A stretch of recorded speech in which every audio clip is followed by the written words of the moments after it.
Bonjour à toutes et à tous. Salut. Nous sommes dimanche comme une fois tous les 7 jours, mais ce n'est pas n'importe quel dimanche, Michael, c'est le dimanche juste après Pâques.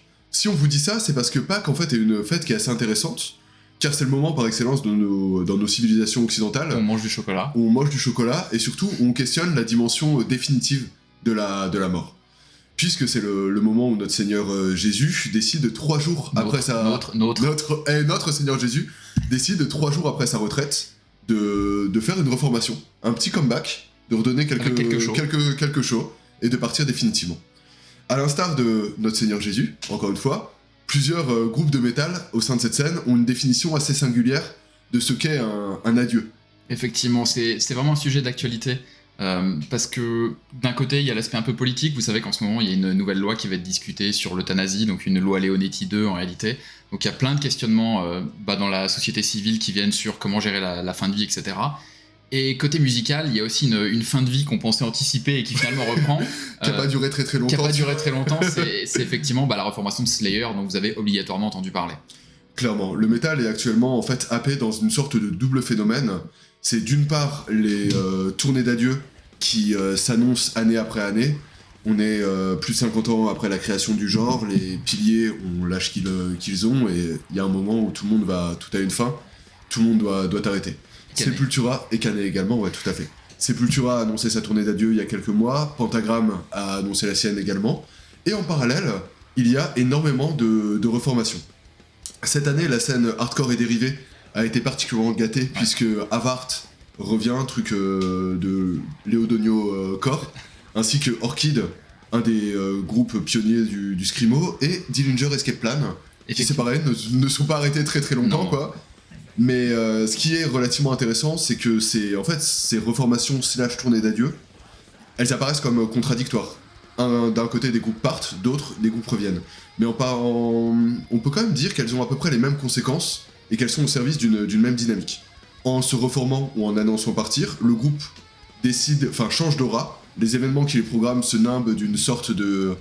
Tu vois, genre ils ont une crédibilité, ils bookent quelque chose de rare, et en parallèle, il y a des enjeux financiers qui sont quand même relativement importants. Effectivement, sur le côté changement de dimension, ce qui est assez amusant d'ailleurs, c'est qu'en y réfléchissant, quand on compare certains groupes qui ont eu des longs hiatus, qui se sont reformés, on constate parfois qu'il y a une aura qui est différente par rapport à des groupes, on va dire dans un genre approchant, qui eux ont toujours continué, alors même qu'on pourrait dire que la qualité musicale du premier est meilleure que celle du second, et pourtant, alors on a essayé de réfléchir à certains cas, mais on a un peu par exemple Voivod, Coroner, ce thrash prog, où on peut quand même faire des liens entre les deux. Au final, quand vous regardez, Voivod a une carrière incroyable, mais ils se sont jamais réellement arrêtés, ils ont toujours continué, etc. Et à côté, t'as Coroner qui a fait une très longue pause, qui jouit aujourd'hui potentiellement d'un meilleur placement au festival, d'une meilleure aura, comme s'ils avaient une espèce de patine d'un groupe un peu légendaire, uniquement parce qu'au fond, c'est une reformation. Et on retrouve aussi un peu ça dans le BM. Dans le BM. Franchement, quand tu regardes à l'époque, les Gorgoroth, Mayhem, Emperor, on pouvait pas dire qu'il y avait forcément énormément de différences de stature entre eux. Alors que pourtant aujourd'hui t'as l'impression que quand il y a un show d'Emperor c'est un peu un événement, tout à fait. alors que tourne à gogo et on s'en bat un peu les couilles, alors qu'au final on pourrait discuter musicalement de ces trucs là, même si on pense qu'Emperor est largement au-dessus, mais quoi qu'il en soit il y a ce côté patine un peu de reformation, ou en tout cas de groupes plus rares qui créent de l'attente en réalité, quoi. Ouais, tout à fait. L'argument commercial par exemple est par contre beaucoup plus facile à montrer. Les communications mentionnent systématiquement genre last show in France, first show since Ouais, bien sûr, la campagne enfin, de pub habituelle. voilà, c'est toujours un argument pour faire venir le public, et en général les salles ou les festivals qui accueillent des tournées d'adieu ou des reformations font bénéficier, genre soit les salles sont plus grandes, soit les festivals font bénéficier d'un créneau plus avantageux les groupes qui soit se reforment ou donnent des tournées d'adieu. Genre Sepultura, Ouais, Sepultura, on peut en parler. Leur tournée d'adieu passe actuellement au Zénith, enfin passera au Zénith. On peut se dire que c'est parce que le plateau est particulièrement prestigieux, il y a Ginger et Obituary, mais aussi parce que c'est le dernier show de Sepultura. En vrai, ils auraient pas été au Zénith. Sepultura, c'est un groupe qui est quand même plutôt descendant d'un point de vue artistique, et même en termes de popularité. Je pense qu'un Sepultura tournée classique, c'est un Élysée-Montmartre, peut-être un Bataclan, ce genre de choses, mais en aucun cas. Et avec un immense plateau, ça peut être un Olympia, mais alors vraiment dans des grosses conditions. Ouais, c'est ça. Donc, en poussant un peu les murs, quoi. Donc pour évoquer ce sujet, on a un peu fait l'exégèse, j'arrive plus à parler, de ce sujet brûlant, et aussi sous l'angle du cas Slayer, évidemment, qui est quand même le cas le plus utopique actuellement.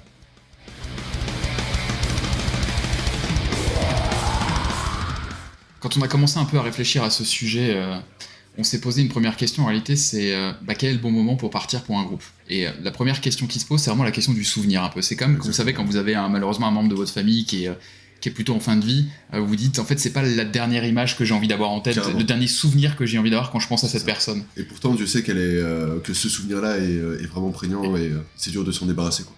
Exactement, et en fait la même question se pose pour les groupes, c'est-à-dire la façon dont les groupes vont être conscients qu'on va se rappeler d'eux de cette façon-là sur leur dernière tournée. Et on a tous des souvenirs de groupes où on était dit vas-y, on a vraiment envie d'aller les voir parce que c'est peut-être la dernière fois qu'on les voit. Puis quand tu les vois sur scène, tu dis putain, c'est compliqué, hein, franchement. Il faut les déplacer avec une éponge sur scène, c'est compliqué. Enfin, moi, j'ai souvenir franchement le Motorhead de 2015.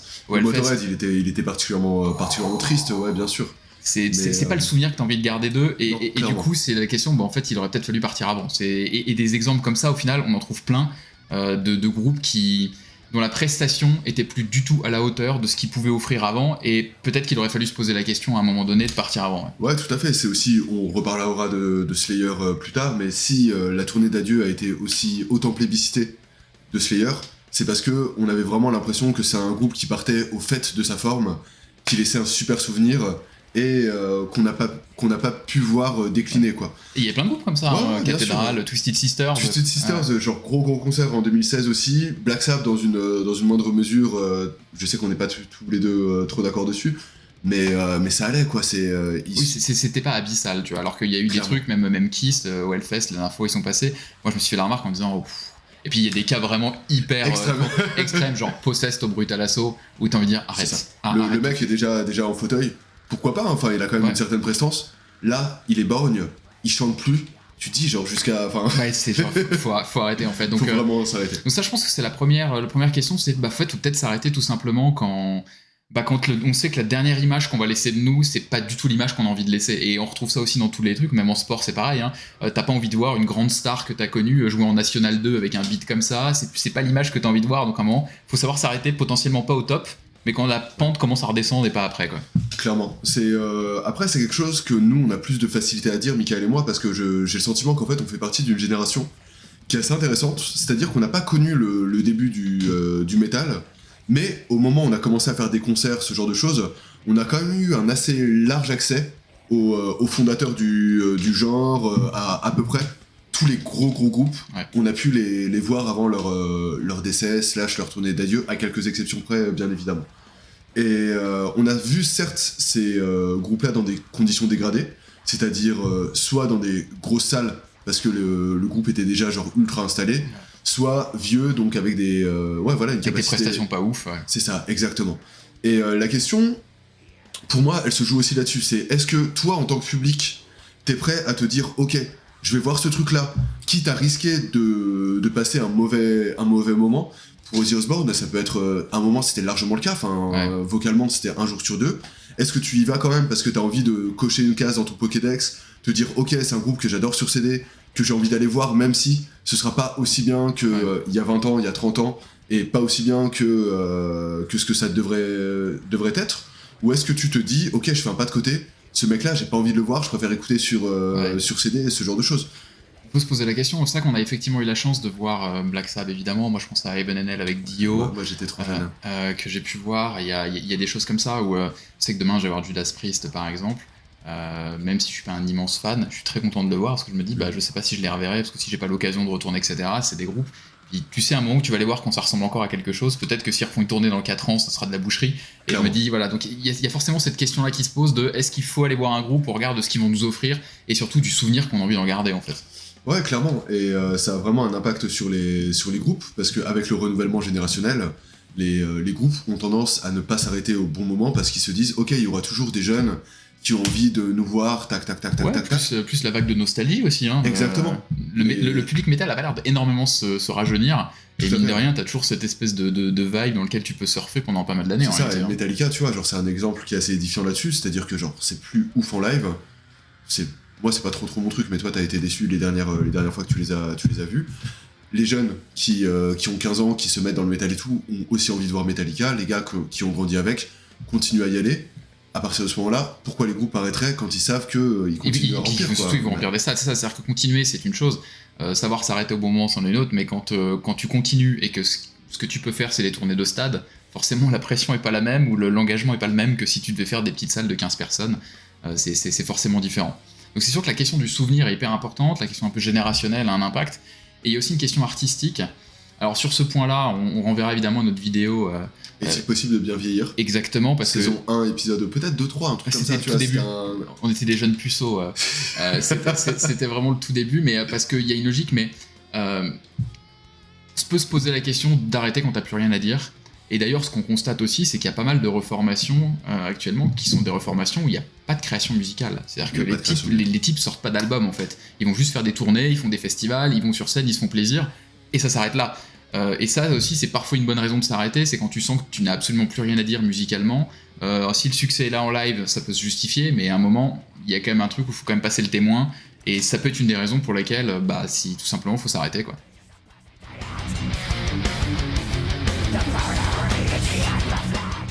On a donné très brièvement un petit tuto sur quand se barrer, quoi, quand débarrasser le plancher. Quand t'es liquide, en fait. Exactement. Mais la question plus épineuse de la vidéo, en fait, c'est la reformation. Dans les reformations, il y a toujours deux sentiments contradictoires chez les fans. D'un côté, il y a l'excitation de revoir un groupe que tu as aimé, un groupe que tu n'as jamais vu. De l'autre, des fois, il y a la colère de s'être fait trahir par des gens qui t'avaient dit qu'ils reviendraient pas, que c'était la dernière fois, ce genre de choses. Et plus le laps de temps est court entre l'adieu et la reformation, plus la colère peut être justifiée. Ce qui est assez intéressant, c'est se demander pourquoi les gens se reforment. La première raison, c'est celle de l'offre qui ne peut être refusée, comme dirait Marlon Brando. Carcass est par exemple un groupe qui a toujours été assez transparent là-dessus. Walker raconte qu'il a vu Emperor, il a envoyé un texto en mode putain, ils sont en train de, ça marche pour eux, pourquoi nous on ferait pas pareil, quoi. Des fois, on peut effectivement se dire que dans le système dans lequel on vit et le fait qu'il y ait de plus en plus de thunes dans le spectacle vivant fait que les promoteurs sont en mesure de faire des offres qu'il est limite stupide de refuser. Emperor, je pense que c'est à peu près ça aussi, tu vois. Issam se sert de son projet solo pour s'épanouir musicalement. Exactement, pour s'épanouir musicalement. Dès qu'il a envie de faire des travaux dans sa véranda, hop, il va à l'Inferno Festival, il va au Hellfest, il va au Graspop, il fait 3 concerts, il prend son pognon, il se casse. Pas au Fest Garmon. Garmon, il vient parce qu'il adore. Non, il vient parce que c'est un copain. Exactement. Ouais, voilà, c'est... C'est ce que t'allais dire. Cupide mais amical. Exactement. Faut dire qu'aujourd'hui, c'est les lives en fait qui poussent les groupes, hein, c'est plus les albums, hein, c'est le contraire. Hein, donc c'est le nerf de la guerre. Moi, j'ai quand même un truc sur l'aspect financier. Ça, c'est ton côté de droite, allez, vas-y. Non, mais sérieusement, en fait, j'ai du mal à blâmer les groupes qui se disent qu'ils sont assis sur une manne financière et qui se disent, en fait, on va reprendre, on va se reformer, on va refaire des tournées, tout simplement parce que ça marche, en fait. J'ai un peu du mal à les blâmer. Des fois, j'ai l'impression qu'on a une vision un peu romantique de la musique. C'est-à-dire, en gros, les groupes, c'est forcément une bande de potes avec une espèce de code moral inviolable. Ce qui fait que quand les gars ils disent on arrête, c'est terminé. La réalité, c'est que c'est des entreprises de divertissement. Moi, je le vois comme ça. Il y a l'aspect moral, on peut en discuter sur certains groupes. Après, c'est plus le problème, on le verra. Est-ce que le marketing a été très agressif sur c'est la fin de carrière ou est-ce qu'il y a eu des discours un peu particuliers? Mais en soi, le fait de reprendre, je trouve que c'est un peu simple de critiquer les groupes en disant ils sont revenus pour du pognon. Alors, en fait, ils sont pas certainement revenus pour ça. Je pense qu'il y a quand même une adrénaline et un plaisir particulier à retourner en scène. Maintenant, si vous aviez l'opportunité de gagner 50 ou 100 000 euros pour faire quelques dates, parce que personne refuserait. Donc je trouve ça un peu simple, depuis notre canapé, de torpiller les gars en disant je vais recommencer à bosser. Surtout qu'il y a bien des reformations qui ont été faites de base sur des trucs, et tiens, il y a un billet à se faire, Carcass, qui ont donné des trucs artistiquement très crédibles. Sur J. Cole Steel, c'est un pur album. Les mecs se sont dit de base, ah tiens, putain, tout le monde se reforme. Nous, on est fort, on est respecté, on devrait revenir pour aussi prendre la part du gâteau. Et ça donnait un des meilleurs albums de la discographie du groupe. Donc, en fait, opposer des bonnes, des mauvaises raisons. De toute façon, on n'est pas là pour sonder les âmes, on sait jamais vraiment pourquoi ils le font. Hein. On connaîtra jamais les motifs. Exactement. Et une autre raison, en vrai, c'est les dimensions psychologiques. Et ça, je pense que c'est quelque chose que les gens oublient énormément. Ouais. Il y a une interview qu'on aime beaucoup, c'est celle d'Araya de Tom Araya, du coup, chanteur-bassiste de Slayer, chez Noisy. C'était pour Repentless. Il arrive, il fait la promo du truc, et en fait, il parle de à quel point Slayer, c'est tout. En fait, lui a vraiment tout pris. Il a pas vu ses gamins grandir, il a assisté à aucun événement familial, il connaît tous les aéroports du monde par cœur, il s'est allé au shot dans n'importe quel aéroport, il a jamais visité une ville, parce qu'il va hôtel, salle, hôtel, autre hôtel. Et en fait, quand t'as donné autant, quand t'as créé autant, t'as rien construit d'autre dans ta vie que ton groupe. Et à un moment, ça s'arrête, et qu'est-ce que tu fais en fait ? C'est la peur du vide. T'as envie, c'est comme tous les gens qui disent vivement la retraite, vivement la retraite, vivement la retraite, et qui 5 mois plus tard se font royalement chier. Quoi. C'est exactement ce que j'allais te dire quand vous voyez des gens autour de vous qui ont des métiers hyper prenants, qui sont, je sais pas, médecins, avocats. Moi c'est pareil, dans mon métier d'avocat, des fois je vois les types, ils ont 75 ans et continuent à bosser. Je sais, mais gros, t'as gagné plein d'argent, qu'est-ce que tu fais encore travailler ? En fait, on se rend pas compte à quel point c'est leur vie. Et du coup, ces gens-là, quand ils arrêtent, il est pas rare de les voir en fait jamais vraiment s'arrêter. Ils continuent, ils passent à mi-temps, ils continuent à avoir une activité, parce qu'en fait, leur vie, c'est leur activité professionnelle. Et quand ton activité professionnelle, c'est d'être au service des autres, etc., ou d'être en contact avec les autres, comme par exemple quand tu fais un groupe et que t'as de la musique et que t'arrives sur scène, t'as 15 000 personnes devant toi, ou même 5 000, ou même 600, ça change rien. D'un coup, quand t'arrives chez toi, que t'as plus cette adrénaline, que ton téléphone arrête de sonner, que tu deviens un nobody, bah en fait, il doit y avoir une peur du vide, ou un vide d'ailleurs, qui est absolu. Et en fait, on comprend que les types veuillent revenir pour cette raison-là. S'il y a de l'argent en plus, tant mieux, ils ne reviendraient pas s'il n'y avait pas la capacité financière, donc clairement. C'est certain que les deux touchés, mais il y a quand même ce côté, c'est des vies avec des métiers très prenants, qui t'aspirent en fait ton existence, et du coup c'est compliqué de faire, l'après est compliqué à gérer. Bien sûr, parce que ce métier-là ne te permet pas de construire vraiment des choses solides.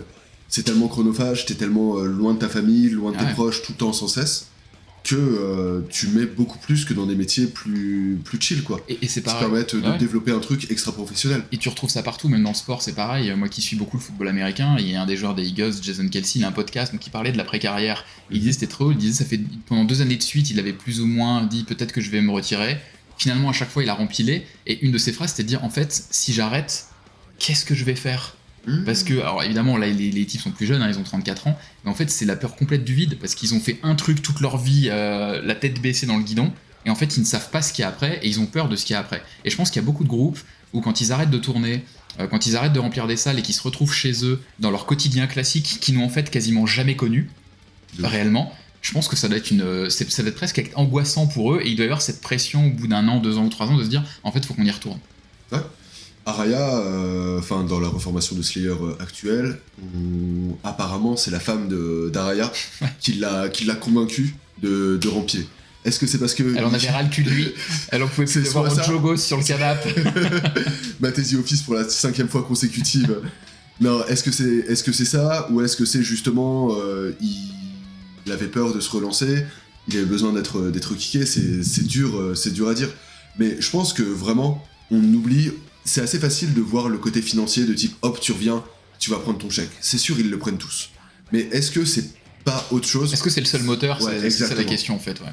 Walker par exemple disait que de Carcass, du coup, que quand ils se sont formés, ils ont eu plaisir à le faire. Il était un peu en mode ouais, j'ai pris du pognon, mais si je m'amusais pas, j'aurais jamais fait. Ouais. Et je pense que c'est un peu facile de toujours tout mettre sur le dos du fric, du machin. Ouais, complètement. Puis à côté de cette dimension psychologique et on va dire la dimension financière, il y a aussi un petit côté, pour certains types de reformation, il y a des membres qui sont décédés par exemple, il y a un petit côté aussi, on a envie d'honorer. Alors là c'est pareil, on n'est pas là pour sonder les âmes, on n'en sait vraiment rien de ce qui exactement sont les motivations, mais je suis pas certain par exemple que décider de reformer Pantera, c'est exclusivement pour choper de la moula. C'est clairement ils ont pris, hein, bien sûr. Ils ont pris et ils vont prendre. Est-ce que c'est réellement la seule motivation ? Tous les groupes, les power trips qui vont potentiellement continuer après la mort de leur chanteur, etc. Illégal, ouais. Il y a quand même un côté aussi, c'est notre héritage, on a envie de le relancer, et moi de le transmettre. Et de le transmettre, et je vois pas que ça. Si Linkin Park demain continue, se relance avec un autre chanteur ou avec une autre chanteuse et qu'ils sont dans un truc, je pense qu'il y a beaucoup de gens qui vont dire ils font ça pour le pognon, blablabla. Peut-être, mais je suis pas convaincu qu'il n'y ait pas aussi le côté de dire on maintient l'héritage et le souvenir de ce qu'on a voulu transmettre et on veut continuer à le transmettre. Donc en tout cas, moi je le comprends. Clairement. Pantera, il y a juste le côté un petit peu chiant qui fait que de base, celui qui voulait pas de reformation, c'était Vinnie Paul. Et, oui, c'est une fois qu'il est plus là, ça il est mort, son cadavre est limite encore chaud, et vas-y, hop, on y va, on prend Zakk Wylde comme prévu, et on fait ce qu'on avait à faire, quoi.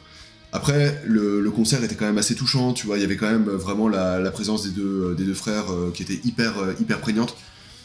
Voilà, encore une fois, on n'est pas là pour sonder les âmes, on est juste là pour vous dire de réfléchir. Et de pas toujours agiter la carte pour le pognon. Ouais. C'est un peu simple. Évidemment que si jamais il gagnait 0€, il l'aurait tout. Il y en a aucun qui le ferait. Mais malgré tout, il y a certainement des choses un peu plus profondes que ça, pour certains groupes en tout cas, que le simple aspect financier.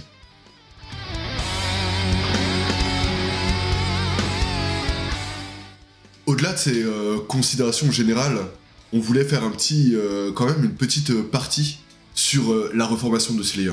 Parce que, à mon sens, c'est vraiment une refo qui synthétise toutes les questions et tous les enjeux des tournées d'adieu, reformation, résurrection, on repart, on parle, ce genre de choses. Effectivement, ouais, pour rappeler un petit peu le contexte, si jamais vous vous en rappelez pas, en 2019, Slayer fait une tournée d'adieu.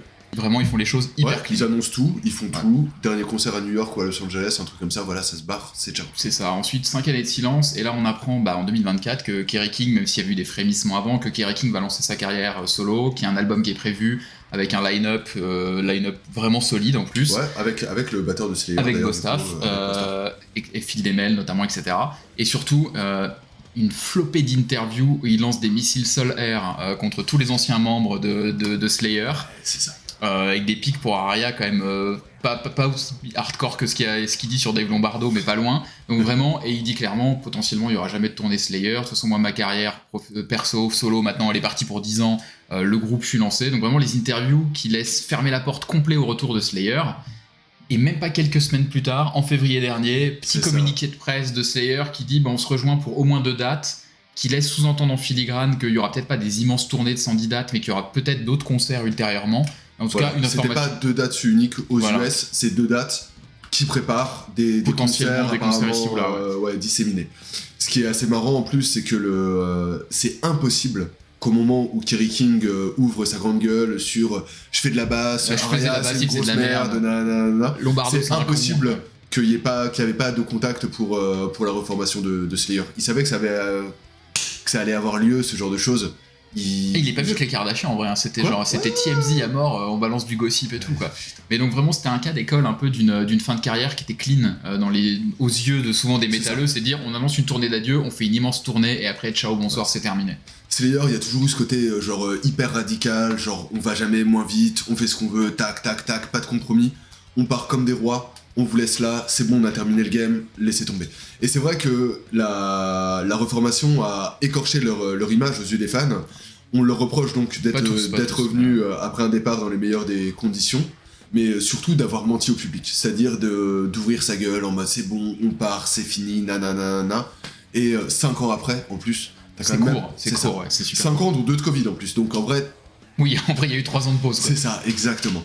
Et on peut supposer que ce mensonge a eu des conséquences heureuses d'un point de vue financier pour le groupe. Quand ils sont partis, ils ont dû négocier à la hausse leur cachet, que des têtes d'affiche dans les festivals, et pour la reformation, c'est pareil. Ils sont tout en haut de l'affiche, je sais pas combien ils prennent, et je pense qu'ils mais ça doit être indécent. Et il y a quand même des fans qui se sont saignés certainement pour aller les voir sur leur truc de tournée. Tout à fait, surtout quand tu vois la dévotion des fans de Slayer.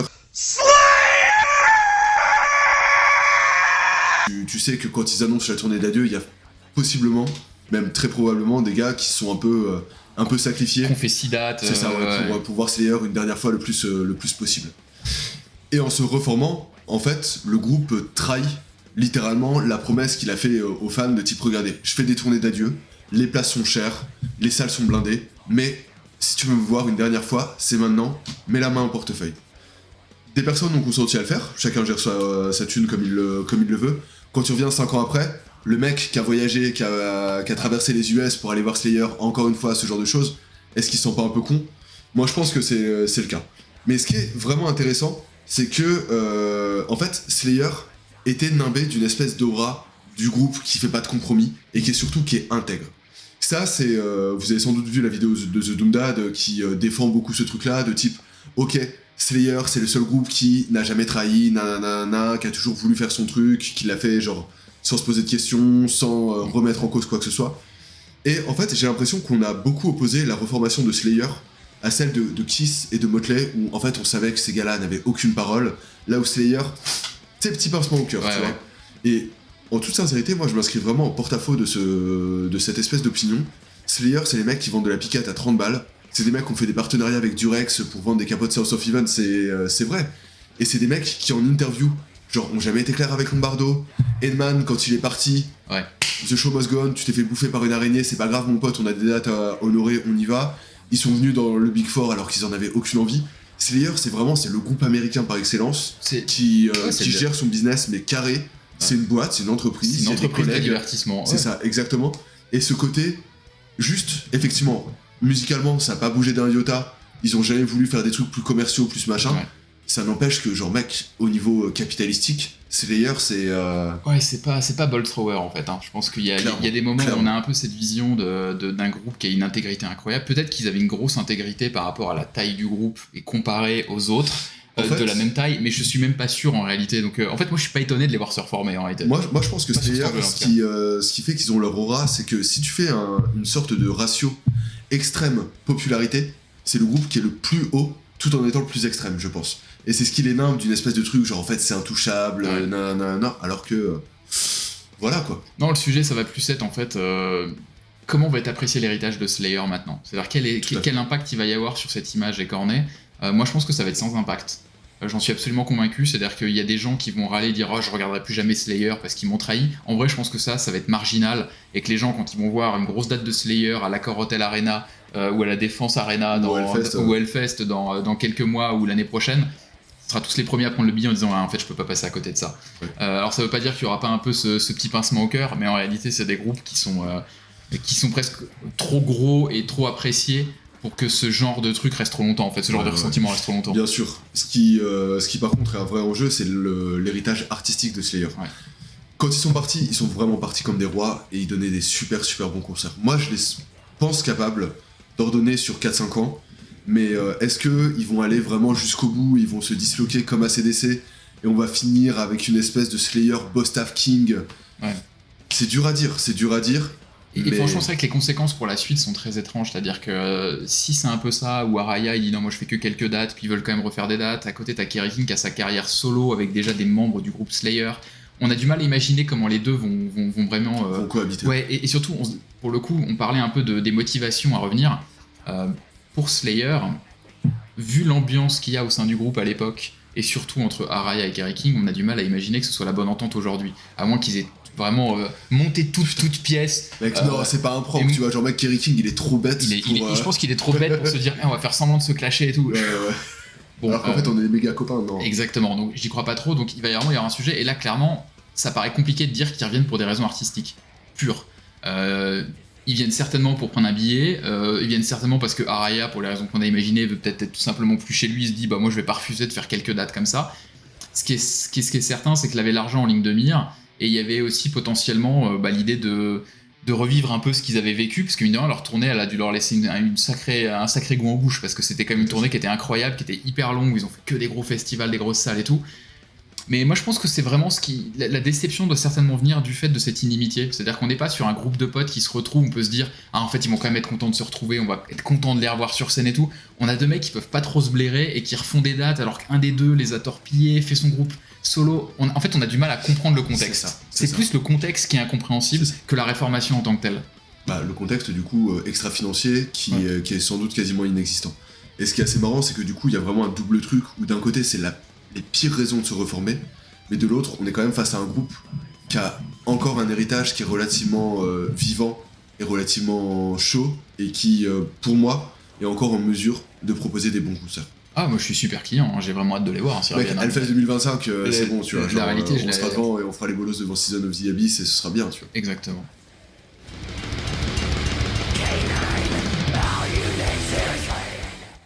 Alors au final, j'ai peut-être une vision singulière. Enfin, je crois qu'on peut dire parce que j'ai l'impression on qu'on a a quand plus même. ou moins la même. Hein, Au final, j'ai du mal à pointer du doigt vers les groupes qui se reforment, même si c'est pour des raisons financières en fait, parce que même si c'est leur seule motivation, au fond, si ce qu'ils offrent c'est un show de qualité, etc., le simple fait de revenir pour des raisons financières, moi ça je m'en fous un peu en fait. C'est pas trop mon sujet, je suis pas là pour dire si c'est bien ou si c'est mal. Et d'ailleurs, si j'étais à leur place, je suis pas certain que je ferais pas la même chose, donc ça paraît compliqué de les C'est bien critiquer. d'avoir conscience de ses faiblesses. Non mais objectivement, c'est pour ça que le retour de Slayer, sur ce point-là en tout cas, je suis assez modéré. S'ils reviennent que pour quelques dates, que les concerts sont cool, que les fans sont heureux de les voir sur scène. Moi, j'ai pas trop de sujets. En fait, il y a 2 points qui me gênent un peu plus. Le premier, c'est l'aspect marketing.